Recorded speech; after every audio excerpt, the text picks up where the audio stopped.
Hi, my name's Drew Franklin, and I'm really tired of watching Kentucky basketball lose games, but here we are. Dropped another one.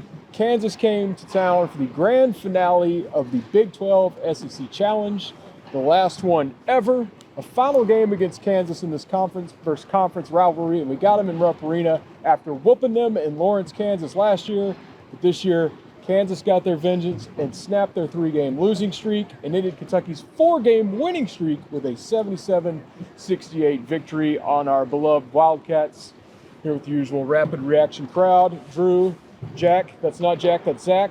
The rhymes, it's confusing. Jack, Zach, we're here to recap the game. Guys, I'm tired of losing. Jack, what do you think about losing? Very tired of it, but I think, so the way this works, Kansas loses last year and goes on to win a national championship. So the way this works, Boom. like PEMDAS, just Hang reverse. the banner. Put it up. That means that we're going to, it was one of those days. Kentucky missed every big shot, and Kansas decided to go on and make every big shot. The scouting report was what it was. They came in, they were considered soft inside, didn't have a lot of depth, really struggled in those areas. This was supposed to be a day that Oscar Tshiebwe was going to feast. He was unable to feast because they were trapping and doubling and fouling and ripping, and it wasn't Oscar Tshiebwe video game number day, and unfortunately, you have C.J. Frederick not making shots, Antonio Reeves not making shots. I think they finished 2 of 12 from 3, 2 of 13 from 3, and the game was just not going to cut it. At the end of the day, Kansas made the big shots, and Kentucky was unable to. Oscar had 18 and 9, and to any other human being walking this earth, that's a great game. But he needed much better than that against Kansas. This team especially, they're much thinner inside than they usually are. No McCormick, no Azubuike, no big, bulky, big guy that they seem to always have. This was the year for Oscar to eat them alive. I mean, those are good numbers to anyone else. Needed more for Oscar, more from Oscar today. Yeah, it was interesting how it worked out for Oscar, because we've seen, the Texas A&M game, he knew those doubles were coming and he was anticipating it, passing out. For some reason, that just kind of wasn't the case. It felt like when the second half started, the goal was just to get it to Oscar as much as possible and as soon as possible, and he kind of forgot it. Felt like all he did against Texas A&M, where he was just prepared and ready to dish the ball. He did it a lot in the first half, it felt like. Looked good there. But really the issue with Oscar was on defense. I mean, I think the first thing Bill Self said was we were just attacking the ball screens, the pick and rolls. I mean, Oscar probably got beat, a dozen times off ball screens, led to probably 20, 25 points for Kansas off that just alone. At 0 second chance points for the whole game, which I think is probably the biggest concern of this game, and that's probably how you lose it. But even if Oscar's putting up 18 or 9, he had 4 assists, but I think they all came in the first half as well. Like I said, everything in the second half, he just looked confused out there. Kansas was bringing those double teams just a little bit sooner, and that's kind of just how it played out from there. And Kansas really just hit big shots down the stretch is what it came down to. They did, and no one in Kentucky Blue really played as well as they needed to, obviously. So it's hard to nitpick lineups, but Jack, why did we have to wait so long before seeing the Benny 5? I mean, maybe it wouldn't have worked. CJ had a pretty bad game. Maybe they would have done much better. But how is that not at the starting lineup? But we understand, got to get Livingston his to start. How did we not see that much earlier than we did? Yeah, and to his credit, Chris played very, very well early, and then they went away from him completely. Cal kind of singled him out after the game and said, look, we liked what he brought to the table. We probably should have played him a lot more. 1 minute in the second half. But the issue was they didn't trust him to make shots. So Kansas left him wide open on the perimeter and said, take them if you have them, and we're going to see if you'll make them. We're going to trust our instincts and double team Oscar Tshiebwe. They continue to do that, and it was a plan that ended up working. I think the only 3-pointer that Chris Livingston shot was an air ball from the corner. Clearly not a guy that they believe in to make shots, and unfortunately that ended up being a good bet on their end. But yeah, the lineups, I think Kentucky led by 5 minutes into the game, and things were rolling. The offense was at least a back and forth, even when Kansas was making shots and retaking the lead. At the very least, it was kind of an offensive back and forth. Xavier Wheeler does come back in, and it does kind of feel like the wheels fall off a little bit, and then that's kind of when we get the defensive slip-ups, and it just feels like they were never able to regain position after that. And I don't think Xavier Wheeler is to blame for this loss. I think it does boil down to they were out-rebounded and 0 second chance shots and weren't able to make any 3-pointers. I think those are the keys of the game, but it is not a coincidence that things did kind of go south once the lineup started getting wonky. Kansas did deserve to win this game. They played better. You mentioned the threes they hit at the end. That sealed it, took the wind out of the sails and any hope Kentucky had. I just hate how this was such a wasted opportunity. Number one, you could have gotten off the bubble. But now next week we're going to be refreshing bracketology. I just saw the new one that came out after the game. Oh, and Kentucky's he's loving it. last You 4 know, in. Joe's loving it. But this was a game at home where you could say, we're done with this bubble talk. Let's clinch the tournament, which this kind of would have done, we can assume. Start worrying about seeding. But now, back on the bubble for at least another week. Top 25, not going to be in that one for at least another week. And this building deserved it. This is year 13 for me. I'm an old man. I haven't seen Rupp Arena like today in a long time. I mean, I'm thinking back. I mean, it wasn't like Anthony Davis blocking North Carolina loud, but from the pregame, the fan fest, that was a unique experience they'd never done before. Hundreds of people there fired up. And this game, this building has not been like that in 4 or 5 years at least. And the fans deserved it. The team needed it.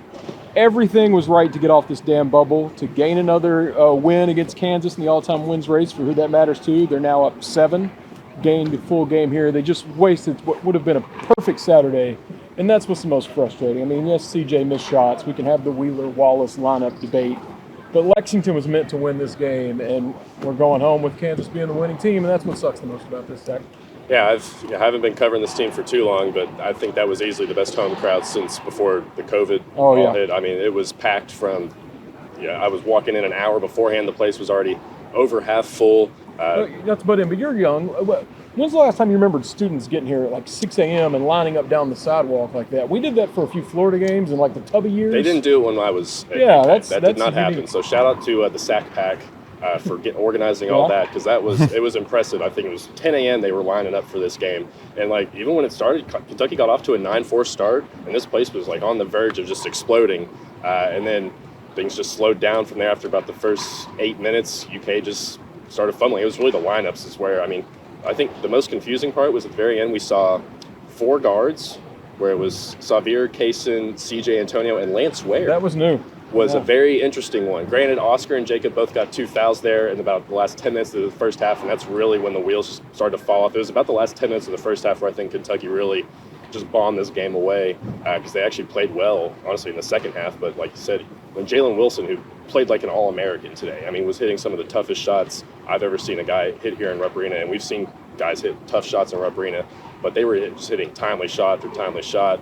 And they just couldn't overcome that 10-minute stretch there where we just saw so many different lineups. You saw Xavier and Lance playing. It was disappointing. And Oscar even said that this was the best crowd he's ever seen, and he was disappointed that they didn't get the win for the crowd. So it sucks. Red Panda was here. We never get Red Panda. And she killed it. The football, this is a basketball conversation, but the big football day, all the coaches were here, recruits. They were all over. Rajon Rondo. Rajon Rondo Reed was Shepherd in the middle when him and Rod Dillingham came out, and I can only imagine what Reed felt like when he had 20,000 people just screaming cheering for him, and Rob as well. But obviously Reed's got the whole Kentucky connection, so I'm sure that was a really cool moment for those two, but Reed especially. So it sucks that it didn't end the way, but the crowd was amped up for them too. Like those were just some really cool moments. All around it was a great night, other than the one that matters the most, I guess. Everything was so perfect, and Bill Self and that bird's nest on his head got the win. But looked bad in the post game. I ain't gonna lie. He walked past me, and I was like, Listen, I've seen that thing up close at a Peach Jam years ago, and it was pristine. I think over the years we need to get touched up. A little color change is happening there.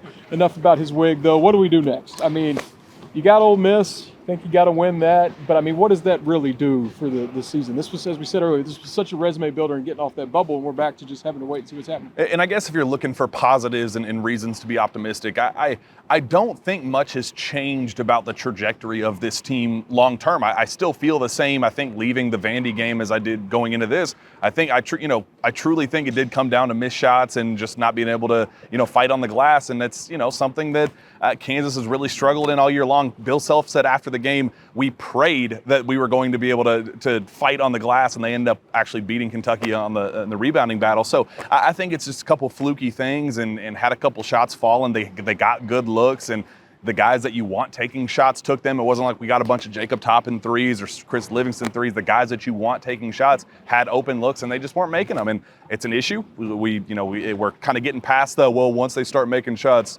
everything will be okay. We're past that point. They need to start making shots. but I'm at least not overly pessimistic. Fire Cal, send them to Texas, all that stuff. I see a lot of that backlash so far on Twitter, and I don't think that's fair. I think that it is a minor setback, and you do want this win, but I don't think it's this kind of end the season, the ground is crumbling beneath our feet type debate. To butt in one more with some missed shots, Kentucky went 4 for 11 from the free throw line in the first half, 7 points there, 12 for 12 in the second half. 7 missed points in the first half, lose by 9. It's a make or miss league. It's usually how it goes. So, Cal keeps saying, he said it again tonight, just right over here, keeps saying there's a lot of games left. We'll figure it out. Not that many games left. February is a few days away. We got conference championship football tomorrow. There's not a lot of time to figure this out before we're sitting in Nashville for the SEC tournament. Yeah, I don't agree with that statement on his end at all. I think now is the time. This was the game to make it happen again. I'm not overly the sky is falling, but it is do or die time for this Cats again. It's another setback. The opportunity to add to that resume is disappearing as the games move on. The quad one opportunities are no longer on the table. Just a very few select number left. You almost get to the point where you got to go on a really significant runs, 6-7 straight wins or something like that when you start to kind of actually build a real resume to close out this regular season. Well, the run can start Tuesday. He's going to Ole Miss. He'll be there, 9 p.m. We love those on Tuesdays, so we got that going for us. 8 p.m. for Jack. 8 p.m. for Jack. Oh, that local. makes it a lot better. We're Truly. not just going to sit here and complain all night on YouTube. We're glad you're still here watching. Leave a comment, subscribe, do all that. We're going to leave on a happier note. I want you all to see the back of Jack's jacket. It's really amazing. Let's just all... Remember when Rupp Arena had those colorful seats? I mean, he has this commemorated. Shout out to Keith Taylor. Yeah, this is a Keith Taylor special. It is from the front. I'm a big fan. I broke it out my first time wearing it, and Kentucky couldn't even get a win with it. So, unfortunately, it's a bad luck jacket. We hate that jacket, and we hate Kansas, and we hate losing. But we're done with that. No Back Grady Dick Tuesday. jokes. We didn't make one. We did make it. Do you have a good Grady Dick joke? I'd be forced. You suck, Grady The crowd Dick. did do that. Yeah, That the was student I section. mean, Yeah, Mitch Barnhart doing this. We were chanting that. But we'll leave you on that note. Grady Dick's good at basketball. We missed a good opportunity to make fun of him there. But that's enough for Drew, Jack, and Zach here from Rupp Arena. This is another edition of KSR's Rapid Reaction. We're pretending to be happy because Kentucky basketball lost another game. Go Cats. Yes. Just want to say I like my team. And if you like our team, you should comment and subscribe. All you basketball bennies out there, do it and go Cats.